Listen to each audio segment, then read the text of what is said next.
Hello friends. Today we are going to discuss a new topic, complex number, which is most important for JEE mains and advanced, है ना। JEE mains and advanced. बिल्कुल बेसिक से start करेंगे। Complex number क्या है, complex number को plot कैसे करते हैं, है ना। तो इसको देखेंगे कि कॉम्प्लेक्स नंबर है क्या। ये क्या है, जेई मेंस और एडवांस के लिए बहुत इंपॉर्टेंट टॉपिक है कॉम्प्लेक्स नंबर। तो लेट से जेड बराबर ए प्लस आयोटा बी, ये एक कॉम्प्लेक्स नंबर है जिसमें ये वाला पार्ट जो ए है वो रियल है। ए क्या है यहाँ पे, रियल पार्ट। ए क्या है, रियल पार्ट। और बी क्या है, बी है ये वाला जो पार्ट है, ये है imaginary part. Imaginary part, this one is imaginary part, है ना। इमेजिनरी पार्ट, ये वाला रियल पार्ट है और ये वाला इमेजिनरी पार्ट है ना। आई भी इमेजिनरी पार्ट है और ए रियल पार्ट है। और जहाँ पे ए और बी कहाँ से लिए गए हैं, ए और B belongs to real number. ये पार्ट क्या है, ये है रियल पार्ट और ये पार्ट क्या है, इमेजिनरी पार्ट। ये रियल पार्ट रीजेड और ये इमजेड इमेजिनरी पार्ट, है ना। तो आप समझ चुके हैं कि कॉम्प्लेक्स नंबर क्या है।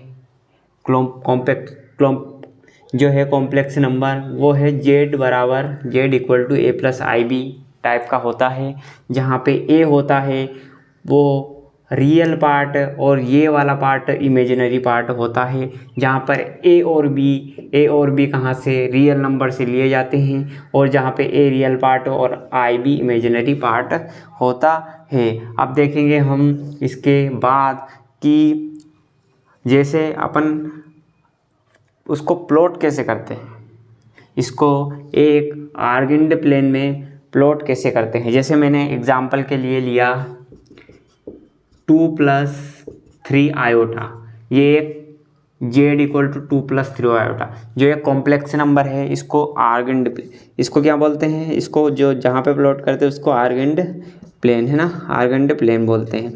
तो ये क्या है, ये है रियल पार्ट, एक्स एक्सिस क्या है, रियल, है ना, रियल एक्सिस है। और ये इमेजिनरी एक्सिस है, वाई क्या है, इमेजिनरी, है ना। ये है रियल और ये है इमेजिनरी, है ना। ये real axis, imaginary axis.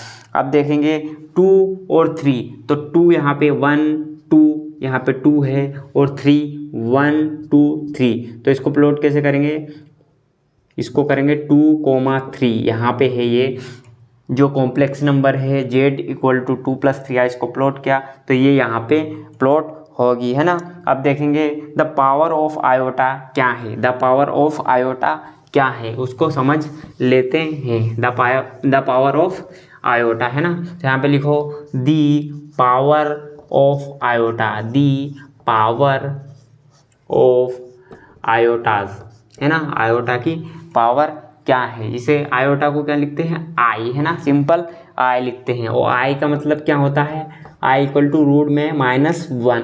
I equal to क्या होता है, रूट में -1। अब देखेंगे आई इक्वल टू रूट में -1, है ना। अब देखो आई का स्क्वायर क्या है, आई का स्क्वायर होता है -1।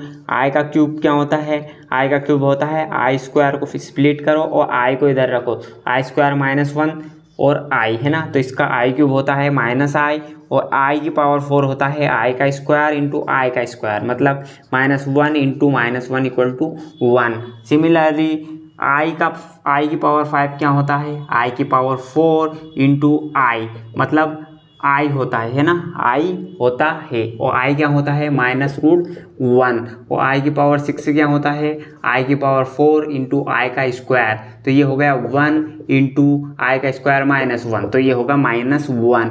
और आई की पावर 7 क्या होता है, आई की पावर 4 इंटू आई की पावर 3, तो क्या होगा, ये 1 हो गया। और आई की पावर 3 होता है आई, -i, है ना। आई की पावर 3 होता है माइनस का आई। और आई की पावर 8 क्या होता है, आई की पावर 4 का स्क्वायर है ना, आई की पावर 4 का स्क्वायर, तो ये क्या होता है 1 का स्क्वायर इक्वल टू 1। तो देखो ये 4 टर्म के बाद फिर से रिपीट हो रही है। देखो पहले आई पे 1 था, आई स्क्वायर पे -1, आई के क्यूब पे -i और आई की पावर 4 पे 1। उसी प्रकार आई की पावर 5 से फिर रिपीट हुआ। देखो ये -√1, फिर ये √-1, फिर -i फिर 1। तो क्या होता है ये आई पे आई स्क्वायर, आई क्यूब, आई 4 जो होता है वो फिर से रिपीट होता जाता है आगे। जैसे आई की पावर 5 पे जो आई आएगा, फिर आई की पावर 6 पे फिर आई स्क्वायर आ जाएगा, फिर आई की पावर 7 पर आई क्यूब की जो वैल्यू देगा -i वो आ जाएगा, और आई की पावर 8 पे आई 4 जो वैल्यू देगा 1 वो आ जाएगी, है ना। तो इसी प्रकार आई 9 पे देखेंगे तो आई आ जाएगा फिर से। ऐसे 4 टर्म के बाद रिपीट होती जाती वैल्यू, मतलब हमेशा या तो √1 होगी या -1 होगी या -i होगी या 1 होगी, इसमें से ही एक होगी कोई सी भी, है ना। तो इसमें से ही एक होगी आयोटा की। अब देखेंगे इस पे बेसिक क्वेश्चन कि आयोटा पे बेसिक क्वेश्चन क्या है ना। तो फर्स्ट क्वेश्चन देखो, फर्स्ट क्वेश्चन है आयोटा की पावर 25, आयोटा की पावर 255 है ना। तो ये क्या है, इसको 255 को 4 से डिवाइड कर दो, जो रिमाइंडर है उस पर वो पावर लगा दो। तो आई की पावर 25 क्या है, आई की पावर 25 को 4 से डिवाइड करेंगे तो 4 6 जा 24 और ये बटा 15 और 4 3 जा 12, तो बचा रिमाइंडर है 3। तो आई की पावर 4 × 63 और आई की पावर 3 ये बचा है ना, ये बचा। तो ये हो जाएगा 1, दिस पार्ट इज 1 की पावर 63 और आई की पावर क्यूब जो होता है आई स्क्वायर आई स्क्वायर इंटू आई। तो आई स्क्वायर क्या होता है -1 और आई ऐसा का ऐसा है, तो इसकी वैल्यू आई माइनस का आयोटा, इसकी वैल्यू क्या आई माइनस का आयोटा। अब देखेंगे आई की पावर, सेकंड क्वेश्चन देखेंगे आई की पावर 150 कितना होता है। तो इसको 4 से डिवाइड करेंगे और रिमाइंडर लिखेंगे। 4 से डिवाइड करा तो 4 3 जा 12 और 4 7 जा 28 बचा रिमाइंडर 2। तो ये क्या होगा, ये होगा आई की पावर 437 और रिमाइंडर में क्या है आई स्क्वायर। तो ये हो गया 1 की पावर 37 और ये हो गया आई स्क्वायर मतलब -1। तो इसकी वैल्यू क्या है -1 है ना, इसकी वैल्यू क्या है -1। थर्ड क्वेश्चन देखो, आई की पावर कितनी है, आई की पावर 81 को करना है सोल्व। तो क्या है, आई की पावर को 81 को 4 से डिवाइड करेंगे, 81 को 4 से डिवाइड करेंगे तो ये आ जाएगा 4 2 जा 8 है ना, 4 2 जा 8 और बचा 1 है ना, 21 और बचा 1 है ना, ये 0 और इसको करा 1 है ना। तो 4 2 जा 8 हाँ 4 2 जा 8 और उसमें से 1 बचा, तो इसमें लगाया मैंने 0 है ना ऑपरेट करने के लिए। तो 4 2 जा 8 और 0, तो क्या है ये आई की पावर 4 और 20 इंटू आई, तो ये क्या बचा 1 की पावर 20 इंटू आई। तो इसकी वैल्यू क्या है आई है ना, इसकी वैल्यू क्या है आई है ना। अब देखेंगे आगे है ना, अब देखेंगे आगे।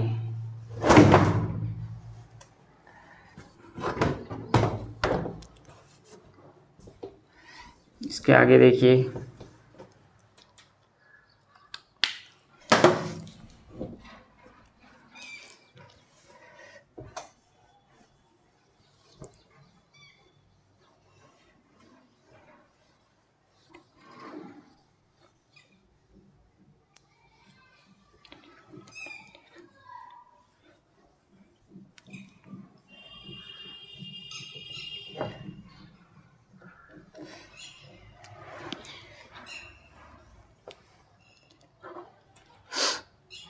तो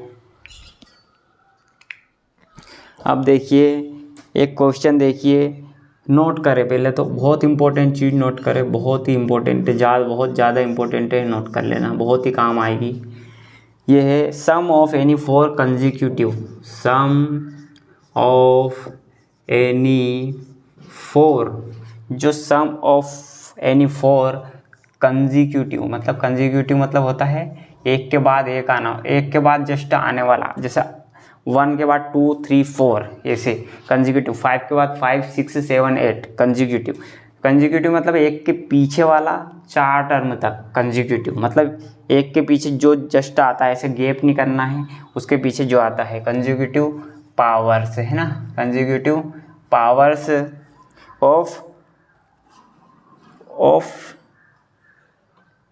कंजिक्यूटिव पावर्स, है ना, ऑफ आयोटा इज 0, है ना। क्या होती है, सम ये वाला सम नहीं, ये वाला सम है, सम ऑफ एनी फोर, यहाँ पे लिखो सम ऑफ एनी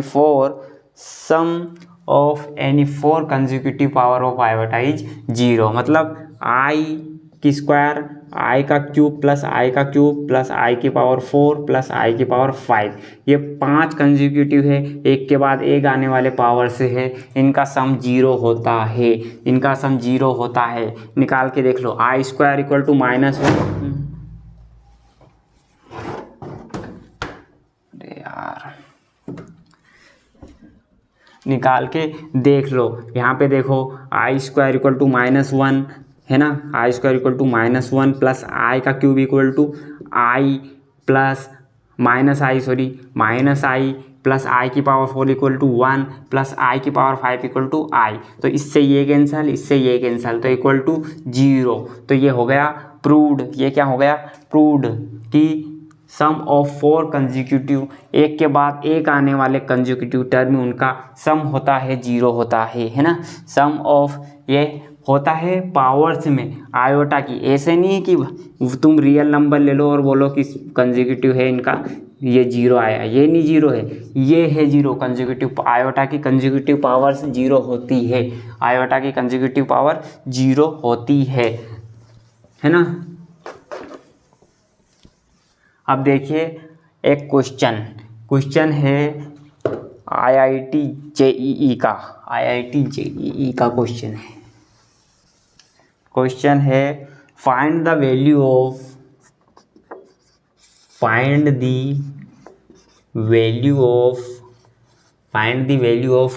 किसकी वैल्यू निकालनी है, आई की पावर 592 प्लस आई की पावर 590 प्लस आई की पावर कितनी है 588, आई की पावर 588 प्लस आई की पावर 586, आई की पावर 586 प्लस आई की पावर 584, है ना। और ये टोटल में +2 है और इसके डिवाइड में है आई की पावर ऑफ 582, आई की पावर ऑफ 582 प्लस आई की पावर ऑफ 580, आई की पावर ऑफ 580 प्लस आई की पावर ऑफ 578 प्लस आई की पावर ऑफ 576 प्लस आई की पावर ऑफ 574, है ना, आई की पावर 574। अब इसको अपने को सोल्व करना है कि इसकी वैल्यू क्या है। तो अपन देखो यहाँ पे इनका बार बार 4 से डिवाइड करके रिमाइंडर निकाल के टर्म रखने पर वो ज़्यादा लेंदी हो जाएगा। तो क्या करेंगे अपन करेंगे ये ऊपर वाले पार्ट को न्यूमरेटर का पार्ट है और डिनोमिनेटर का पार्ट जैसा बनाना है अपने को, न्यूमरेटर के पार्ट को डिनोमिनेटर का पार्ट बनाना है जिससे वो कैंसिल हो जाएगा, तो अपने को कैलकुलेशन करना नहीं पड़ेगा। तो अपन क्या करेंगे यहाँ से आई की पावर 10 ऐसे कॉमन ले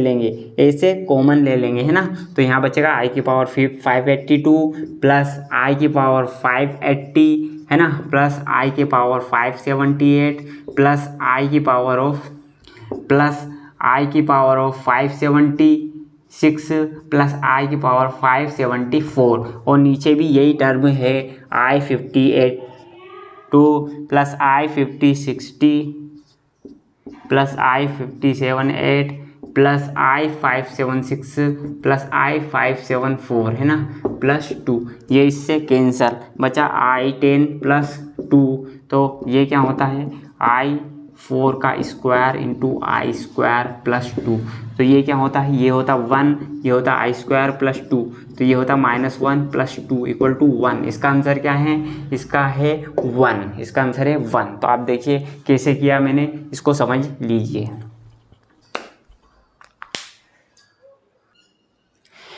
तो आ गया होगा समझ आपको कि कैसे करा। ये इसमें आई की पावर 10 कॉमन ले ली और ये नीचे का टर्म था ऐसा टर्म बना दिया और इससे ये कैंसिल हो गया। फिर बचा आई की पावर 10 जो होता है आई की पावर 4 का स्क्वायर, सॉरी ये होता है आई की पावर 4 का स्क्वायर है ना। आई 8 हो गया और ये आई स्क्वायर, तो बचा 1 और आई स्क्वायर, तो -1 प्लस 2 इक्वल टू 1। इसका आंसर है 1 है ना, इसका आंसर क्या है 1। अब देखेंगे डेफिनेशन ऑफ कॉम्प्लेक्स नंबर क्या है, डेफिनेशन ऑफ कॉम्प्लेक्स नंबर है क्या एक्चुअली में, है ना। तो वो देखेंगे पहले, है ना। तो देखना यहाँ पे डेफिनेशन कॉम्प्लेक्स नंबर तो लिखा है, तो डेफिनेशन लिख देता हूँ मैं यहाँ पे। तो डेफिनेशन देखिए, डेफिनेशन है कि कॉम्प्लेक्स नंबर की z equal to A plus iota B, z equal to A plus iota B. यहाँ पे क्या है, A B belongs to real number. A B कहाँ से आ रहे हैं, रियल नंबर से। रियल नंबर मतलब -1 और समथिंग एल्स, बस कॉम्प्लेक्स नंबर नहीं होना चाहिए रियल नंबर में, है ना, रियल नंबर। तो एग्जाम्पल के लिए 3 + 2i, यहाँ पे a क्या है, यहाँ पे है a equal to 3 and b equal to 2। यहाँ पे क्या है, a इक्वल टू 3 और b इक्वल टू 2, है ना। अब देखिए सेकेंड एग्जाम्पल है 1 + 0 आयोटा। तो यहाँ पे a इक्वल टू है 1 एंड b इक्वल टू है 1, है ना। अब 3 एग्जाम्पल पाई एक क्या है, ये रेशनल नंबर है और 0 + आयोटा, इसको ऐसे लिख सकते हैं कॉम्प्लेक्स नंबर के उसमें। तो a equal to pi and b equal to 0। तो एक नोट है कि एवरी रियल नंबर, यहाँ पे लिखो every real number a complex number, but every complex number not a real number. तो यहाँ पे है every real number is a complex number. हर एक रियल नंबर एक कॉम्प्लेक्स नंबर है, बट इट्स कन्वर्स, मतलब इसका उल्टा, कन्वर्स इज नॉट ट्रू, है ना। इसका कन्वर्स ट्रू नहीं है। Every real number is a complex number but every complex number is not a real number, है ना। Need not be, converse is not true, इसका कन्वर्स ट्रू नहीं है, उल्टा ट्रू नहीं है। अब देखेंगे नेचुरल नंबर है, वो है सबसेट ऑफ वोल नंबर, है ना, सबसेट ऑफ इंटीजर, सबसेट है, ये सी नहीं है, ये सबसेट का साइन है ऐसा, subset of CZ, subset of Q और सबसेट ऑफ लास्ट में है रियल नंबर और सबसे लास्ट में है कॉम्प्लेक्स नंबर। जो कॉम्प्लेक्स नंबर होता है वो सारे नंबर्स का सुपरसेट होता है। सुपरसेट इधर का होता है और सबसेट इधर का होता है। अब मैं बोलूँ कि इसमें सुपरसेट कौन सा है, तो सुपरसेट है W और सबसेट क्या है N, सबसेट क्या है N और सुपरसेट क्या है W। ऐसे ही सुपरसेट सबका होता है। कॉम्प्लेक्स नंबर में natural number, whole number, integer, rational number और रियल नंबर, है ना। और एक और क्यू कॉम्प्लीमेंट भी तो जोड़ लो यहाँ पे, क्यू कॉम्प्लीमेंट भी आ जाएगा। तो रेशनल में आ गया शायद वो, हाँ रेशनल में आ जाएगा, है ना। तो रियल में आ जाएगा, है ना। तो वहाँ पे देखिए आपकी सब इसमें कंटेन करते हैं कॉम्प्लेक्स नंबर, इंटायर नंबर्स को कंटेन करता है, ये एक सुपर सेट है। अब देखेंगे इसका क्या देखना है, अब क्लासिफिकेशन देखेंगे कॉम्प्लेक्स नंबर का, क्लासिफिकेशन कैसे हुआ है। Classification of complex number, classification of A complex number, classification of A complex number कि किस प्रकार इसका क्लासिफिकेशन हुआ है। जैसे मैंने ले लिया z equal to A plus iota b, जहाँ पे है a और b belongs to real number, ये है ना एक रियल नंबर। अगर यहाँ पे लिखूँ मैं इफ़ a इक्वल टू 0, मतलब b इक्वल टू 0 लिखेंगे यहाँ पे पहले, तो ये क्या है, if b equal to 0 then z मतलब कॉम्प्लेक्स नंबर इज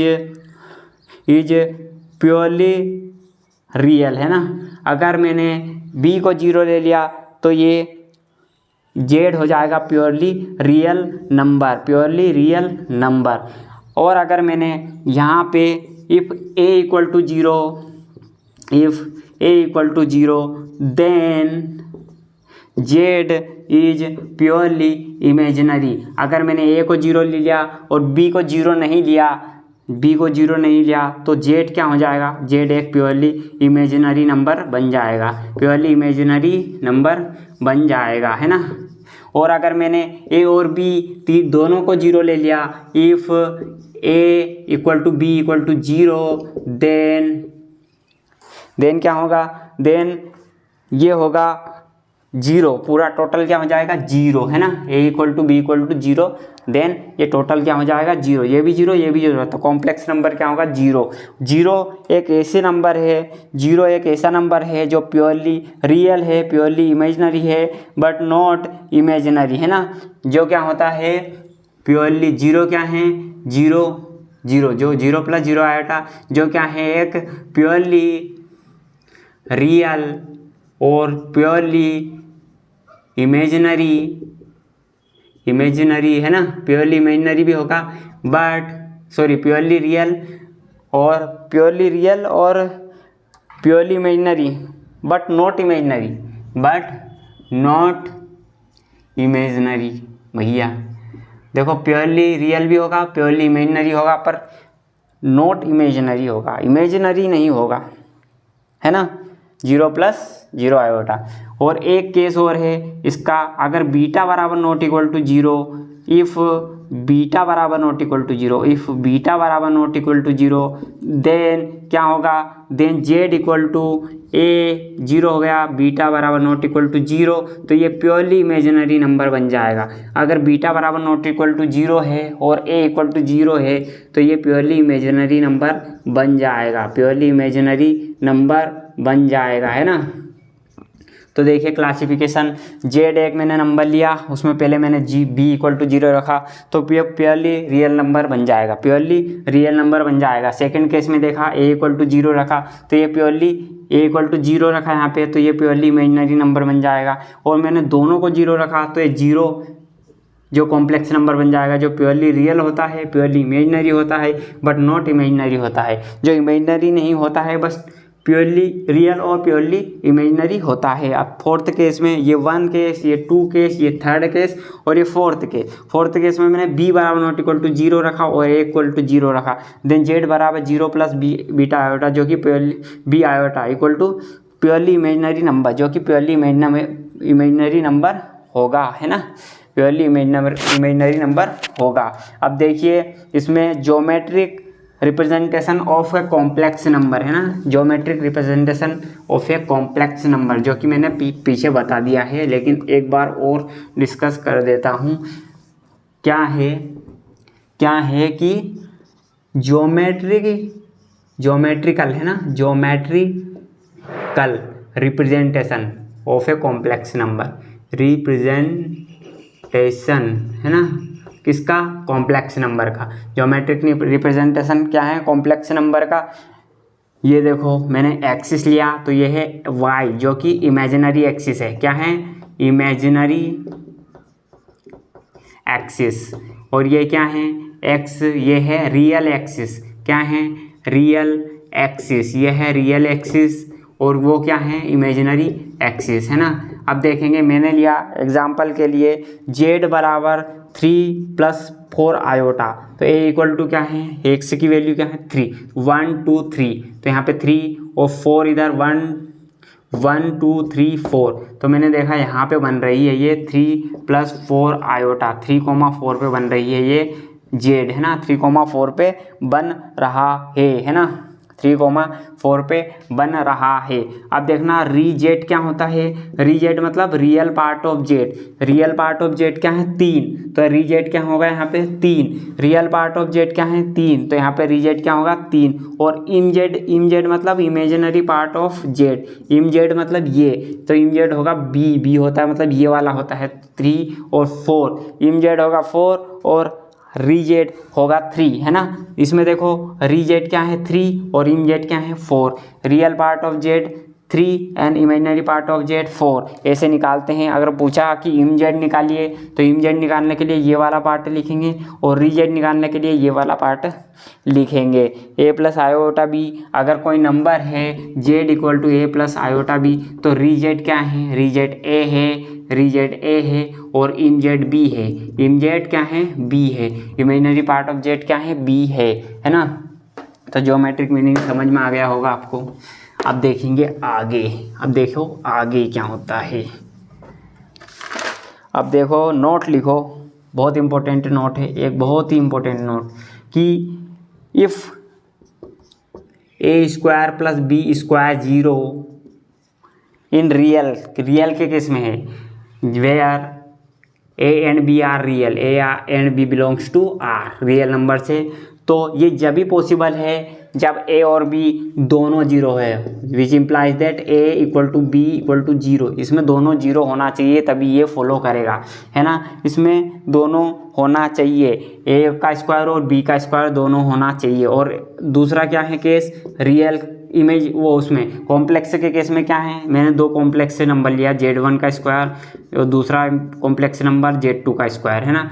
तो मैंने देखा ये 0 होगा तो ये इम्प्लाइज नहीं करेगा कि Z1 और Z2 को 0 होना चाहिए, Z1 और Z2 को 0 होना चाहिए, ये इम्प्लाइज नहीं करेगा, ये नहीं बताएगा कि Z1 और Z2 को 0 होना चाहिए। लेट से मैंने एग्जाम्पल ही ले लिया, मैंने बोला कि चलो Z1 को ले लो आयोटा, मैंने लिया Z1 को आयोटा, Z1 को आयोटा लिया और Z2 को लिया मैंने 1 लिया, है ना, Z2 को लिया 1, तो Z1 मतलब आयोटा का स्क्वायर प्लस 1 का स्क्वायर, तो ये हुआ -1 प्लस 1 इक्वल टू 0 हुआ।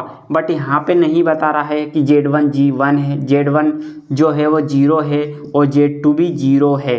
तो जो रियल के केस में अगर a square plus b square equal to 0 होता है तो इसका इम्प्लाई क्या करता है कि ए और बी को हमेशा 0 ही होना पड़ेगा in real case, in real case.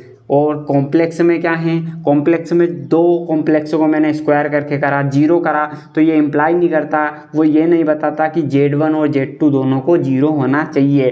Counter के लिए मैंने एक एग्जांपल लिया कि देखो Z1 जो कि 0 नहीं है I है और Z2 जो कि 1 है 0 नहीं है, और दोनों का स्क्वायर करा तो I का स्क्वायर प्लस 1 का स्क्वायर, तो I का स्क्वायर हुआ -1 और 1 का स्क्वायर हुआ 1, तो -1 और प्लस 1 कट के 0 दे दिया। लेकिन ये इम्प्लाई नहीं कर रहा कि Z1 और Z2 को 0 होना चाहिए, है ना।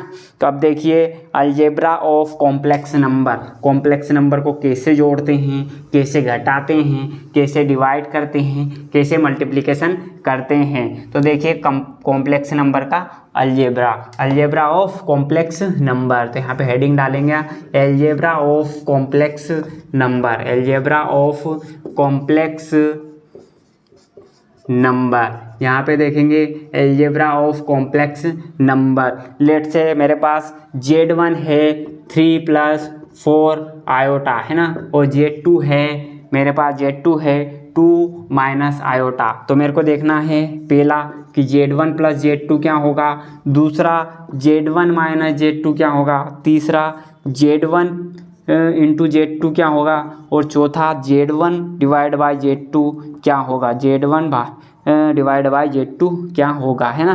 तो देखिए Z1 + Z2, तो 3 + 4 आयोटा में प्लस करेंगे 2 - आयोटा, तो ये होगा जो रियल पार्ट है रियल के साथ ऐड होगा तो 3 + 2 5, और इमेजिनरी पार्ट है इमेजिनरी के पार्ट से ऐड होगा तो +3 आयोटा, है ना।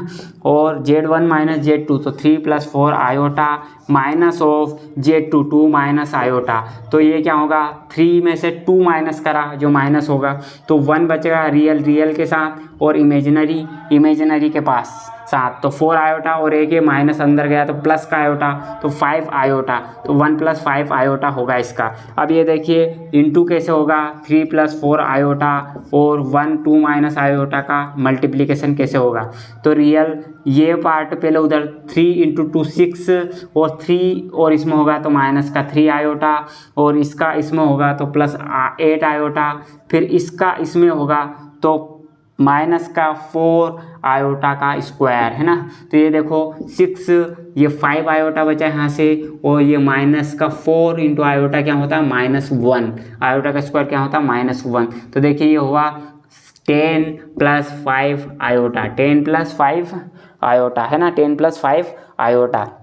अब देखिए डिवाइड कैसे होगा, 3 + 4 आयोटा बराबर 2 माइनस आयोटा। तो अपने को डिवाइड करना है, तो डिवाइड करने के लिए ऐसे तो डिवाइड नहीं होगा, तो अपन क्या करेंगे, रेशनलाइज करेंगे डिनोमिनेटर से, है ना, विथ रिस्पेक्ट टू डिनोमिनेटर। तो 2 + आयोटा का करा, तो यहाँ पे जो नीचे का पार्ट है वो बन जाएगा रियल पार्ट, जिसका रेशनलाइज करने से, तो इसका करो 3 × 2 = 6, 3 + 3 आयोटा प्लस 8 आयोटा और इसका इसमें होगा तो -4 आयोटा स्क्वायर, है ना, -4 + 4 आयोटा स्क्वायर। और नीचे क्या होगा, नीचे होगा a - b a + b, तो a² + b², तो 2 का स्क्वायर माइनस i का स्क्वायर, है ना, i का स्क्वायर। तो ये क्या हुआ, ये हुआ 6 और ये -4 आएगा, है ना, आयोटा का स्क्वायर -1 हो जाता है तो माइनस का 4, तो 2 बचा यहाँ से और ऊपर 11 आयोटा, 11 आयोटा और नीचे क्या है 4 + 1, 4 + 1 आयोटा मतलब -1 और ये माइनस तो हो गया प्लस, तो +1, तो इसका आंसर है 2/5 + 11/5 आयोटा। इसका आंसर क्या है 2/5 + 11/5 आयोटा।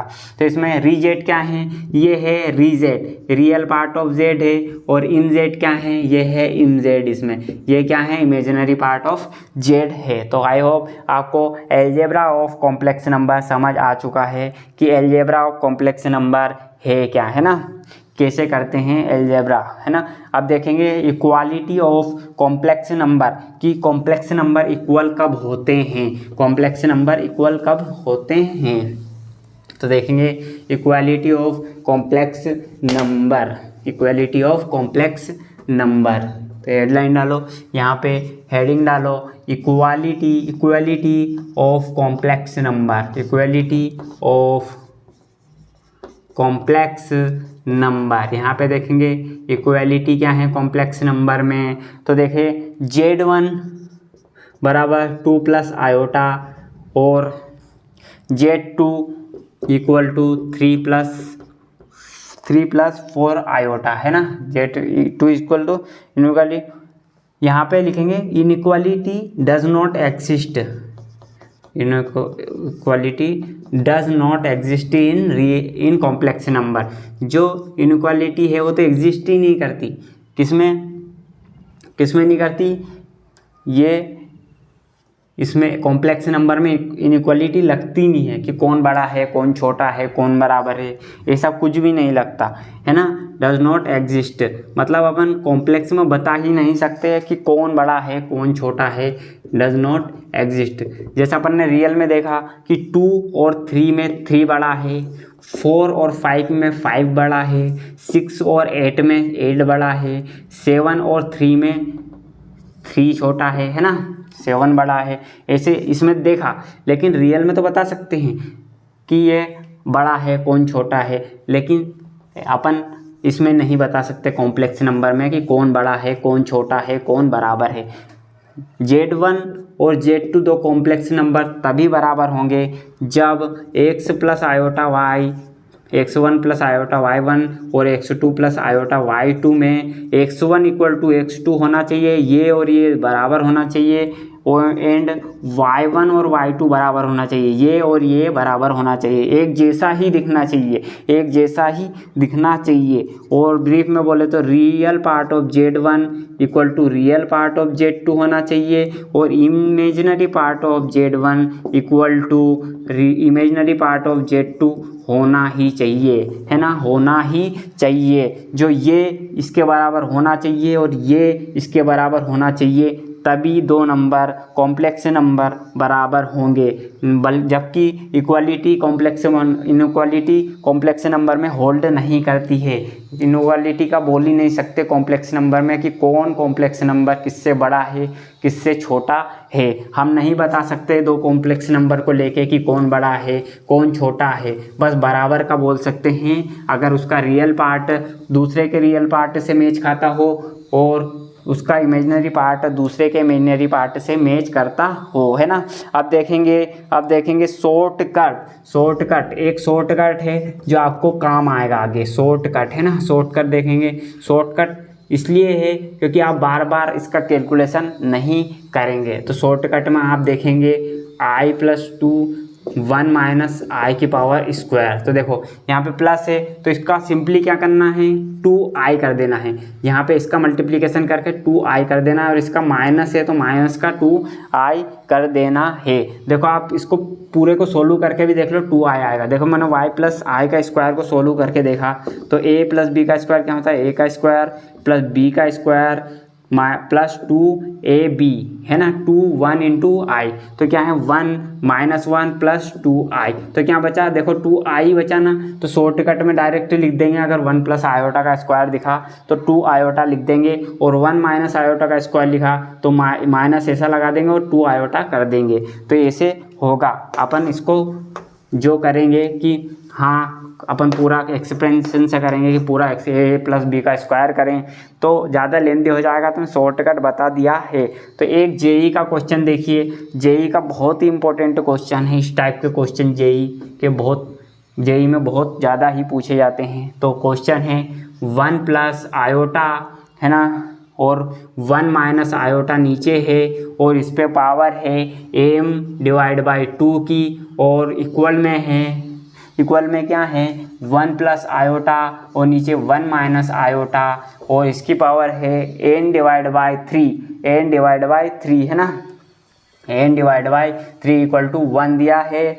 तो अपने को क्या है m और n belongs to natural number है, m n नेचुरल नंबर से बिलोंग कर रहे हैं। और इसके अलावा दिया है then GCD of the list value of mn is. Then GCD अपने को निकालना है। GCD मतलब ग्रेटेस्ट कॉमन डिवाइज़र किसका m और n का greatest common divisor GCD of GCD m common n of the list मतलब सबसे छोटा value of the list value of m and n की सबसे छोटी वैल्यू का GCD निकालना है। Then GCD of the list value of m n is क्या होगा, है ना। तो सॉल्यूशन में देखेंगे ये है जेई 2020 जेई 2020 का क्वेश्चन है मेंस का। जेई मेंस 2020 का क्वेश्चन है, वही देखना ना इम्पोर्टेंट है बहुत। तो क्या करेंगे अपन इसको करेंगे स्क्वायर कर देंगे पहले अंदर के टर्म में। तो एम का इसको स्क्वायर करा तो एम पे 4 का आ जाएगा, नीचे 4 आएगा, ऊपर भी मल्टीप्लिकेशन करेंगे नीचे भी करेंगे तो m/4 आ जाएगा यहाँ पे। और ऐसे ही इसका करेंगे तो देखो इसका कैसे होगा, ये 1 माइनस आयोटा इनका स्क्वायर करेंगे और जो n/6 आ जाएगा इक्वल टू 1, है ना। अब क्या करेंगे इसको मैंने बताया था 1 प्लस आयोटा का स्क्वायर 2 आयोटा होता है और 1 माइनस आयोटा का स्क्वायर शॉर्टकट में -2 आयोटा होता है और इसकी पावर m/4। और ऐसे ही यहाँ पे 2 आयोटा और इसका -2 आयोटा शॉर्टकट से करा तो n6 इक्वल टू 1। अब देखेंगे ये 1 से 1 कट -1 की पावर m/4 और यहाँ पे भी -1 की पावर n/6 इक्वल टू 1। अब ये सबसे छोटी वैल्यू पे क्या 1 दे रहा है तो स्क्वायर पे करेंगे तो -1 का स्क्वायर क्या होगा -1। सबसे छोटी वैल्यू लेना है तो m का -1 का स्क्वायर करना पड़ेगा तो 1 देगा। तो ये -1 स्क्वायर पे 1 दे रहा है तो इसको 2 होना चाहिए, m/4 को 2 होना चाहिए, है ना। m/4 को 2 होना चाहिए, है ना। यहाँ पे क्या है m/4 को 2 होना चाहिए तो m को क्या होना चाहिए, m को होना चाहिए 8 होना चाहिए, m को क्या होना चाहिए 8 होना चाहिए। अब देखो -1 में इसको स्क्वायर करने पर 1 आएगा, तो n/6 को होना चाहिए 2 होना चाहिए, तो n को होना चाहिए 12 होना चाहिए, n को क्या होना चाहिए 12 होना चाहिए। तो GCD ऑफ 8 और 12 कितना होगा, m, n कितना होगा, तो ये होगा 4, तो इसका आंसर है 4। तो m n इज यहाँ पे होगा इसका आंसर 4, इसका आंसर क्या है 4 है ना।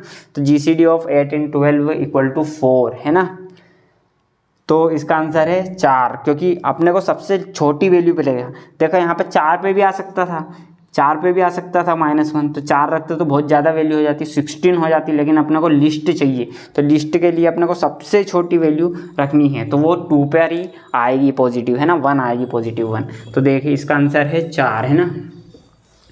अब देखिए एक और क्वेश्चन, JEE का एक और क्वेश्चन है, इसमें सेम ऐसे ही करना है JEE का क्वेश्चन। तो है इफ़ क्वेश्चन है if the real part of the if the real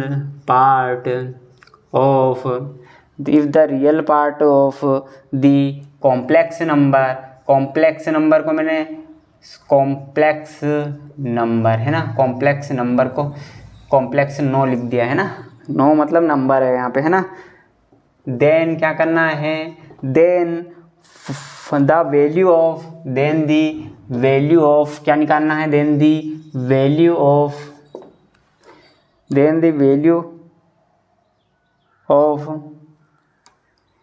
यहाँ पे मैंने लिखा नहीं, the real part of the complex number तो लिखा ही नहीं मैंने। कॉम्प्लेक्स नंबर क्या है, z बराबर 3 + 2 आयोटा कोस थीटा बट्टे divide by 1 - 3 i cos theta, ये है इसका कॉम्प्लेक्स नंबर है ना। जो थीटा कहाँ से बिलोंग कर रहा है, थीटा बिलोंग्स टू 0 से π/2 के बीच में, 0 से π/2 के बीच में थीटा यहाँ पे है। अब देखेंगे कि और जो क्या है इज 0 है, मतलब ये जिसका रियल पार्ट है इसका वो 0 है। देन क्या निकालना है अपने को, then the value of, then find the value of, then find क्या करना है, find the value of sin² 3 theta plus cos² theta is क्या है ना, इक्वल टू लिखो यहाँ पे इक्वल टू। तो ये है JEE 2021 का है, JEE मेंस 2021 का क्वेश्चन है ये, JEE मेंस 2021 का PYQ है। तो इसमें क्या करेंगे, अपन करेंगे सबसे पहले कि ये वाला पार्ट रियल बन जाए, तो क्या करना है, रेशनलाइज करना है। तो सॉल्यूशन में करेंगे पहले रेशनलाइज, इसको करेंगे रेशनलाइज। तो 3 + 2 आयोटा 1 - 3 i कोस थीटा में अपन क्या करेंगे, इसको रेशनलाइज करेंगे विथ रेस्पेक्ट टू डिनोमिनेटर है ना, विथ रेस्पेक्ट टू डिनोमिनेटर है ना, ई कोस थीटा है ना, ये कोस थीटा। तो अब करो इसको, तो ये हो गया 3, ये हो गया +6 i कोस थीटा प्लस ये हो गया 2 आयोटा है ना, 3 × 2 = 6 आयोटा का स्क्वायर है यहाँ पे, आयोटा का स्क्वायर 3 प्लस इसका करा मैंने 6 आयोटा स्क्वायर कोस थीटा है ना। अब इसका 2 इसका करेंगे 3 प्लस यहाँ पे फिर इसका करेंगे इसके रेस्पेक्ट में, पहला तो इसका करा मैंने 3 का फिर इसका कर दिया। अब पहले इसका करना पड़ेगा, पहले 3 कर दिया है ना। अब 3 + 3 × 3 9i 3 × 3 9i कोस थीटा कर दिया, इसका इसमें कर दिया। अब इसका इसमें करेंगे 2i का क्या करेंगे, 2i का करेंगे 2i का 1 में तो 2i और इसका इनमें करेंगे तो +6i square cos theta, i square cos theta. और नीचे क्या बचेगा, नीचे हो गया a का स्क्वायर प्लस b का स्क्वायर, तो a का square minus 9i square cos theta, 9i square cos theta बचा यहाँ पे, 9i स्क्वायर कोस थीटा। तो ये क्या हो गया, ये हो गया 3 + 9 आयोटा कोस थीटा प्लस वो क्या हो गया माइनस का 6 कोस थीटा, ये बचा है ना। यहाँ पे 2i है ना 2i है यहाँ पे प्लस 2i है ना। तो अब देखो यहाँ पे 1 माइनस 9 और एक 10 कोस थीटा है ना, इक्वल टू 0। तो ये पार्ट तो 0 हो ही नहीं सकता। ये क्या हुआ, 9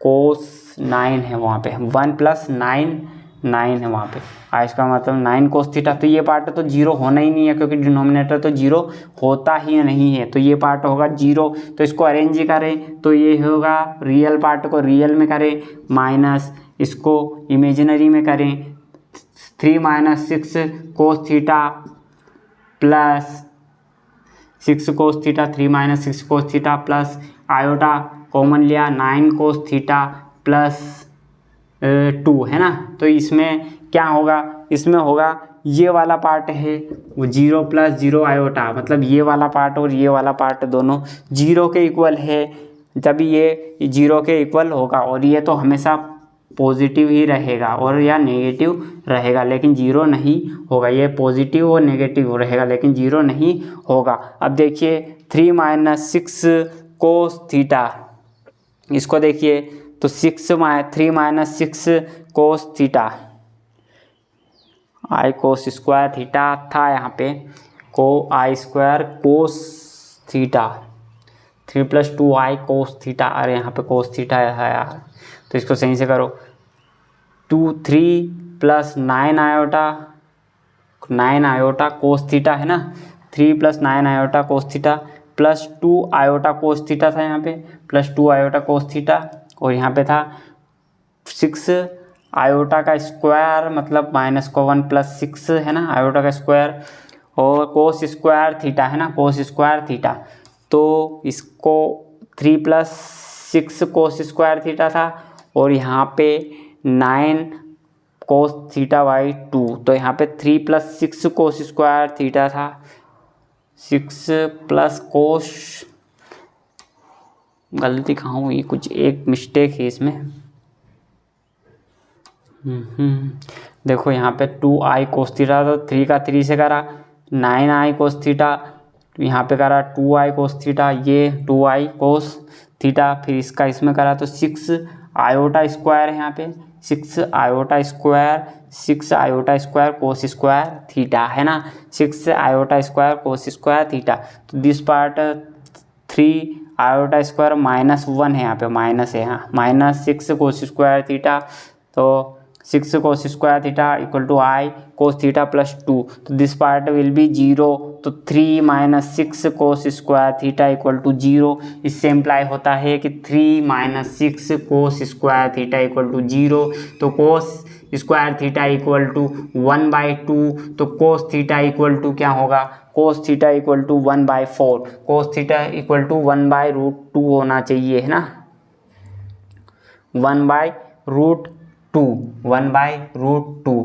तो कोस 45 का वैल्यू क्या होता है, कोस 45 का वैल्यू होता है 1/√2।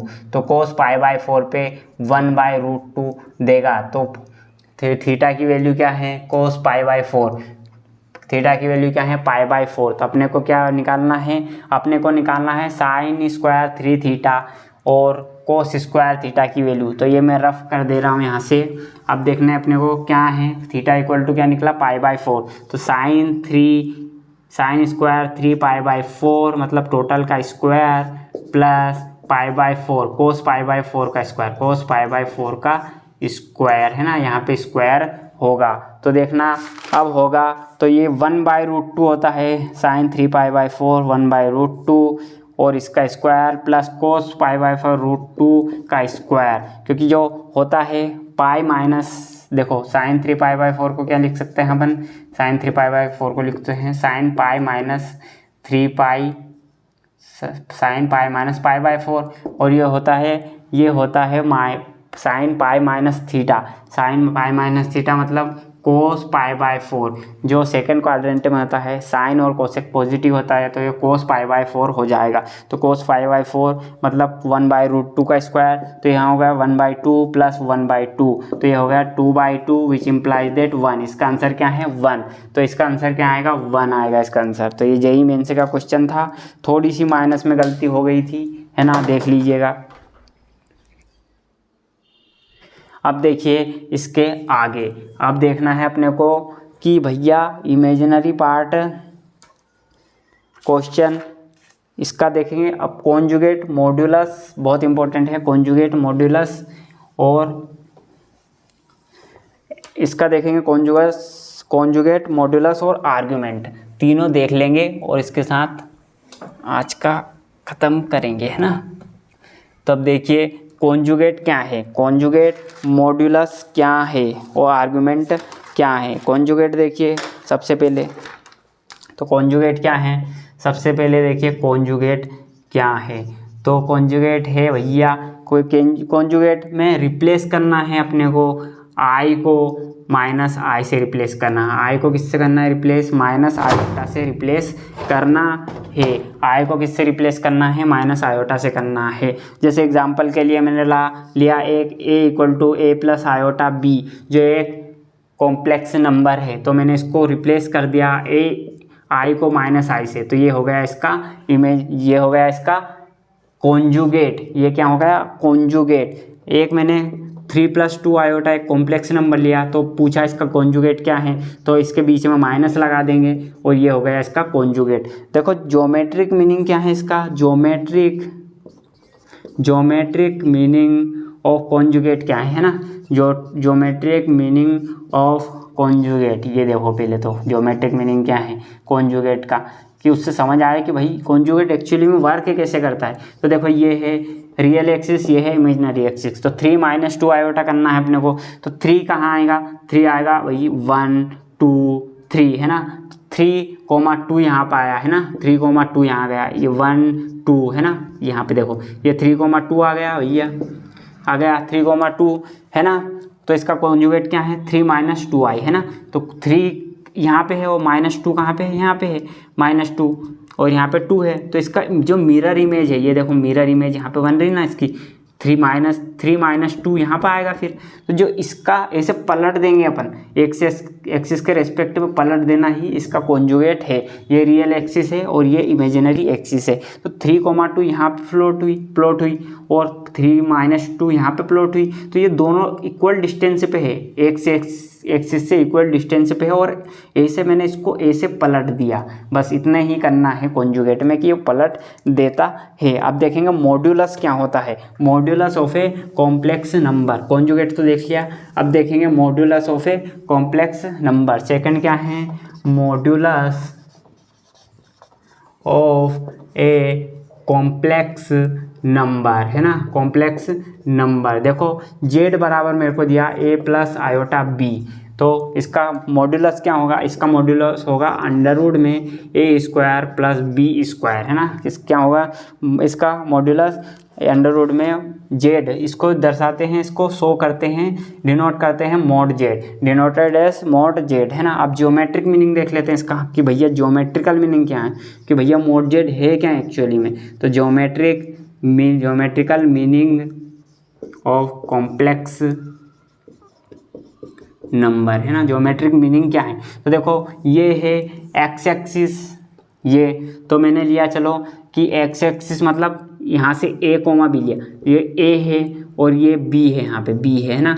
तो ये देखो यहाँ पे मेरे को इसकी 0 से ओरिजिन से इसकी डिस्टेंस है, ये ओरिजिन से डिस्टेंस क्या होगी, √a² प्लस b²। ये क्या है a और ये क्या है b, तो √a² प्लस b², ये गया mod z, जो कि क्या है mod z होगा। तो mod z क्या है, mod z कुछ नहीं है, मॉड्यूलस ऑफ कॉम्प्लेक्स नंबर क्या है, ओरिजिन से कॉम्प्लेक्स नंबर, ओरिजिन से जो उसका वो है था फ्लोटिंग बिंदु, जो z(x,y) है, जो z ऑफ ए बी है, जो यहाँ पे उसका डिस्टेंस ही होता है, डिस्टेंस फ्रॉम ओरिजिन ही होता है। और डिस्टेंस फ्रॉम ओरिजिन ही क्यों होता है, क्योंकि z-0 इसको लिख सकते हैं। तो मतलब ये एक नंबर है और इसका ओरिजिन से डिस्टेंस होता है। जैसे अपन बोलते हैं कि z1 - z2, मतलब z1 का z2 से डिस्टेंस, ऐसे ही यहाँ z का 0 से डिस्टेंस है ना।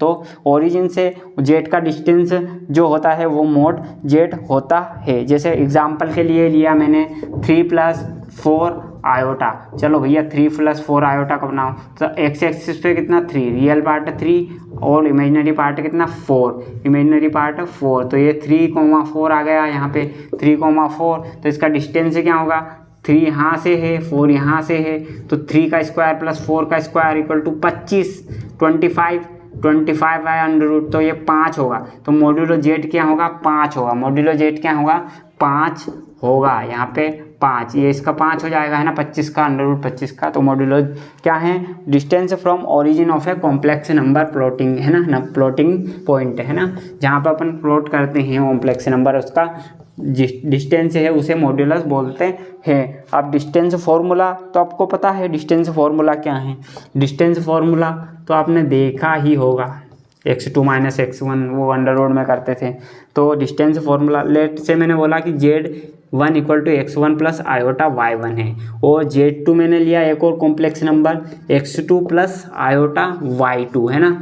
अब देखेंगे मैंने बोला कि चलो इसका z2 के जो पॉइंट है x1 y1 जो कि है ऐसा है ना z1, और z2 मैंने लिया x2 y2 है इसके पॉइंट z2 है ना। तो अब मैं इसके बीच का डिस्टेंस निकालना चाहता हूँ, इसके बीच की दूरी निकालना चाहता हूँ डिस्टेंस। तो क्या करूँगा मैं करूँगा x2 - x1 इसका और इसका स्क्वायर है ना, क्योंकि देखो z2 - z1 निकालना है मेरे को, z2 - z1 निकालना है। तो x यहाँ पे था, यहाँ पे क्या लिखूँगा x2 + i/y2 minus of mode में है ये, minus of x1 minus of i/y1 है ना। अब देखेंगे ये मोड में है, टोटल ये मोड में है, डिस्टेंस निकालना मतलब z2 - z1 यहाँ पे है ना, z2 - z1 ये पूरा मोड में है, मोड में है यहाँ पे है ना, z2 - z1 मोड में है। तो क्या करेंगे, ये है x2 - x1, रियल को रियल में दे देंगे और इमेजिनरी को y2, यहाँ पे माइनस यहाँ पे प्लस है ना, प्लस y1 है ना। तो अब क्या करूँगा, इसका मोड निकालूंगा मैं। तो मोड कैसे निकालते हैं कॉम्प्लेक्स नंबर का, कॉम्प्लेक्स नंबर का मोड कैसे निकालते हैं कि भैया ये पार्ट का स्क्वायर करते हैं और रियल पार्ट और इमेजिनरी पार्ट जो है उसका स्क्वायर करते हैं, एक इसका स्क्वायर करते हैं, इसका स्क्वायर करते हैं और रूट चला देते हैं भैया। ये तो डिस्टेंस है दो कॉम्प्लेक्स नंबर की, तो ये क्या हुई डिस्टेंस, मॉड्यूलो हट जाएगा तो क्या होगा x2 - x1 का स्क्वायर और y2 - y1 का स्क्वायर। ऐसे ये होता है, डिस्टेंस है ये, distance formula of complex number और distance formula of complex number. तो डिस्टेंस रही ये, डिस्टेंस है ये है ना, x2 - x1 का स्क्वायर प्लस y2 - का y1 का स्क्वायर और होल रूट। अब देखेंगे आर्ग्यूमेंट क्या है, देखेंगे आर्ग्यूमेंट है क्या एक्चुअली में। मैंने बोला कि भाई z - i क्या है, z - i क्या है, तो आप बोलेंगे z - i है कि एक कॉम्प्लेक्स नंबर का i से डिस्टेंस है, distance between z and i, distance between z and i। अब मैं बोलूँगा z+1 क्या है, तो आप बोलोगे z को पहले ऐसे लिखेंगे -1, तो ये बोलोगे आप कि distance between z and -1, distance between z and -1, between z and -1 ऐसा होता है। जब सब्ट्रैक्शन में मॉड्यूलो है तो उसका मतलब है कि z और उसके बीच में डिस्टेंस है बिटवीन है ना। अब देखेंगे आगे, आप देखेंगे भैया argument of complex number, argument कैसे देखते हैं।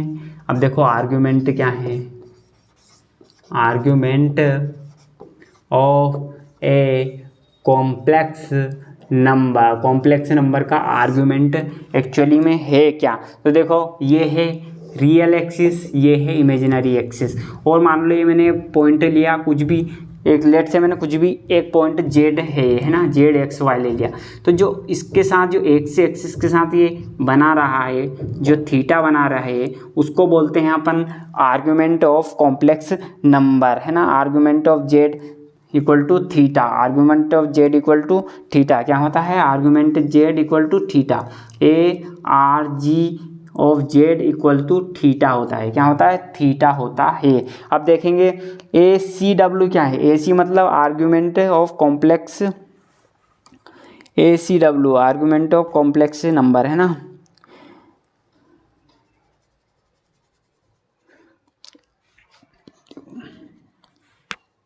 एंटी क्लॉकवाइज क्या होता है, एंटी क्लॉकवाइज थीटा जो आर्गुमेंट होता है एंटी क्लॉकवाइज क्या होता है, हमेशा पॉजिटिव होता है, ऑलवेज पॉजिटिव होता है। और क्लॉकवाइज क्या होता है, क्लॉकवाइज होता है हमेशा नेगेटिव होता है भैया। जो एंटी क्लॉकवाइज अपन न्यू देखेंगे एंटी क्लॉकवाइज तो पॉजिटिव, और यूँ देखेंगे तो नेगेटिव होता है ना, थीटा नेगेटिव होता है। तो आप नोट कर लिए इसको। अब देखेंगे argument of z equal to theta. देखो argument of z equal to theta भी हो सकता है। अब थीटा में थोड़ा सा मैंने देखा, यहाँ पे देखा तो ये थीटा ये भी हो सकता है, तो थीटा प्लस π/4 ऐसे भी हो सकता है, 2π प्लस थीटा भी हो सकता है, 2π मैंने लिया भैया, 2π प्लस थीटा भी हो सकता है।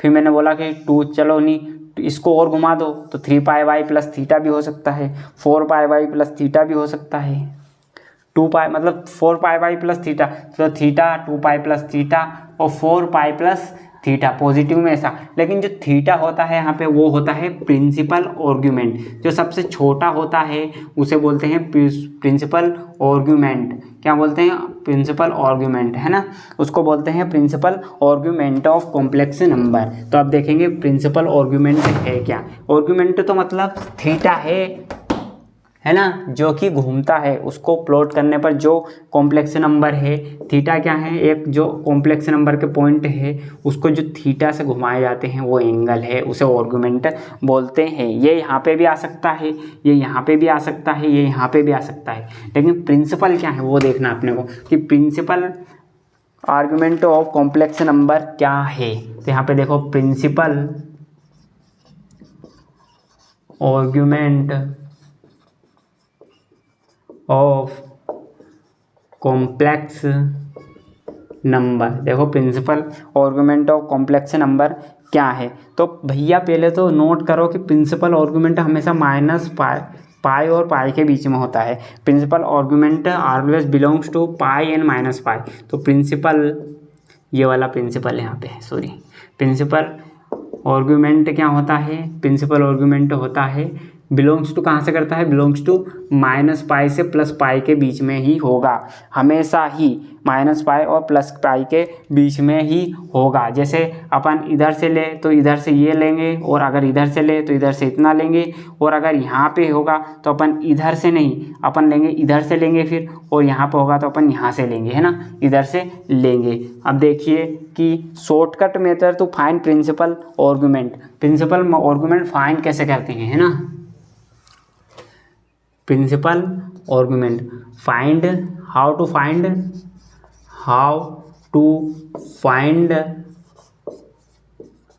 Principal argument. पहले देखेंगे प्रिंसिपल आर्गुमेंट लिखा तो है, लेकिन फाइंड कैसे करते हैं। अगर कोई नंबर दे दिया आपने को कॉम्प्लेक्स नंबर, तो उसका प्रिंसिपल आर्गुमेंट कैसे फाइंड करते हैं। हाँ, तो देखेंगे कि प्रिंसिपल आर्गुमेंट कैसे फाइंड करते हैं। तो स्टेप लिखो, स्टेप 1, पहले क्या करेंगे, स्टेप 1 में देखेंगे फाइंड ए अल्फ़ा, है ना, फाइंड ए यूजिंग अल्फ़ा, जो अल्फ़ा यूज़ करते हैं अपन, alpha equal to 10 inverse beta mod of b divide by a, है ना, mod of b divide by a, ये फाइंड करेंगे। स्टेप 2 में क्या करेंगे, स्टेप 2 में करेंगे आइडेंटिफाई द क्वाड्रेंट, कि भैया जो कॉम्प्लेक्स नंबर तुमने लिया है वो किस क्वाड्रेंट में लाइज कर रहा है, लाई मतलब बिलोंग कर रहा है, मतलब किससे आ रहा है, lies the quadrant of quadrant in which यहाँ पे लिखो इन विच जेड मतलब कॉम्प्लेक्स नंबर लाइज, यहाँ पे जेड मतलब कॉम्प्लेक्स नंबर, है ना, कॉम्प्लेक्स नंबर लाइज, है ना, लाइज। तो क्या करेंगे, लाइज किसमें करता है, तो use table to find the principal argument, यहाँ पे करना है use the table to find the principal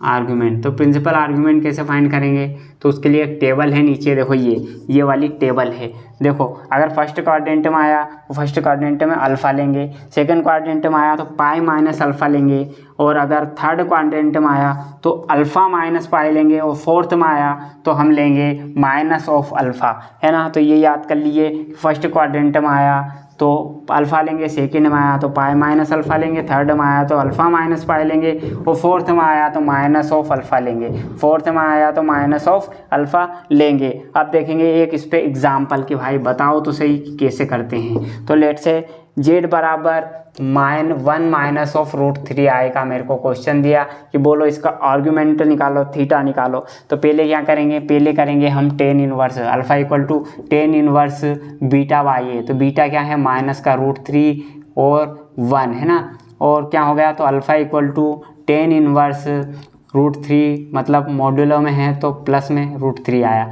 तो alpha equal to tan inverse √3 है तो टेन अल्फ़ा इक्वल टू √3 होगा। तो भैया टेन अल्फ़ा की कौन सी वैल्यू पे √3 प्रोवाइड करता है, तो alpha equal to π/3, alpha equal to π/3 पे आप टेन π/3 इक्वल टू √3 होता है। तो यहाँ पे अल्फ़ा की वैल्यू आ गई π/3, तो पता चल गया अल्फ़ा है π/3। और देखेंगे भैया कि जो √3,1 माइनस √3,1 किस में बिलोंग कर रहा है, तो भैया ए 1 है तो 1 यहाँ पे बिलोंग करेगा, और बी माइनस का है तो माइनस का वाई में बिलोंग करेगा, तो ये फोर्थ क्वाड्रेंट में बिलोंग करेगा। तो इसका आर्गुमेंट क्या होगा, इसका आर्गुमेंट होगा माइनस का अल्फ़ा, जो कि माइनस का π/3 इसका होगा। तो इसका आर्गुमेंट है माइनस का π/3, जो कि आंसर है, इसका आंसर है। प्रिंसिपल आर्गुमेंट क्या है, इसका प्रिंसिपल आर्गुमेंट है माइनस का π/3, है ना, माइनस का π/3। इसी प्रकार आप देख लीजिए क्वेश्चन, एक दो और क्वेश्चन देख लीजिएगा, है ना। अब देखिए इसके आगे एक ब्रीफ में बताऊंगा मैं छोटा सा कॉन्सेप्ट कि कैसे हो रहा है, कि आर्गुमेंट है, प्रिंसिपल आर्गुमेंट कैसे काम कर रहा है। अगर मान लो मैंने ये ले लिया, है ना, एक रियल एक्सिस, ये इमेजिनरी एक्सिस, तो इस पे पॉइंट है, रियल एक्सिस पे 2 पॉइंट यहाँ पे है, तो इसका प्रिंसिपल आर्गुमेंट क्या है भैया, थीटा तो 0 है, यहाँ तो थीटा 0 है। अगर मैंने ले लिया यहाँ पे 2 पॉइंट यहाँ पे ले लिया, तो इसका प्रिंसिपल आर्गुमेंट क्या है, इसका तो π/2 है। और मैंने बोल दिया कि भैया 2 पॉइंट यहाँ पे है, जैसे -1 बोल दिया, -1 2 है, तो -1 2 यहाँ पर आया, तो मान लो ये, तो प्रिंसिपल आर्गुमेंट -π होगा। और अगर यहाँ पे पॉइंट है तो इसका प्रिंसिपल आर्गुमेंट होगा π/2, जो कि होगा माइनस का, इसका प्रिंसिपल आर्गुमेंट होगा माइनस का π/2। अब एक कॉन्सेप्ट छोटा सा है, लिस्ट पॉजिटिव आर्गुमेंट क्या है, लिस्ट पॉजिटिव आर्गुमेंट, बस छोटा सा कॉन्सेप्ट है, इसके साथ ख़त्म करते हैं। पॉजिटिव आर्गुमेंट, तो लिस्ट पॉजिटिव आर्गुमेंट क्या है, जो एंटी क्लॉकवाइज होता है, एंटी क्लॉकवाइज, है ना। लिस्ट पॉजिटिव इंटीजर मतलब ये 0 से 2π, एंटी क्लॉकवाइज 0 से 2π में बिलोंग करता है। जो लिस्ट पॉजिटिव आर्गुमेंट है LPA, लिस्ट पॉजिटिव आर्गुमेंट वो करता है 0 से 2π के बीच में बिलोंग करता है ना, 0 से 2π के बीच में बिलोंग करता है। मान लो मैंने यहाँ पे लिया कि भाई मेरे को एक पॉइंट यहाँ पे, तो इसका लिस्ट पॉजिटिव इंटीजर है LPA है, इसका लिस्ट पॉजिटिव आर्गुमेंट है π/2। मान लो मैंने ले लिया एक पॉइंट यहाँ पे ले लिया, तो बोलो कि लिस्ट पॉजिटिव आर्गुमेंट क्या है 3π/2, क्योंकि मैं इधर चलूँगा, हमेशा इधर चलूँगा, लिस्ट पॉजिटिव आर्गुमेंट में एंटी क्लॉकवाइज ही चलूँगा, कभी भी ऐसे नहीं घूम के आऊँगा। पहले -π/2 था, पर लिस्ट पॉजिटिव इंटीजर में ऐसे ही घूमेगा एंटी क्लॉकवाइज।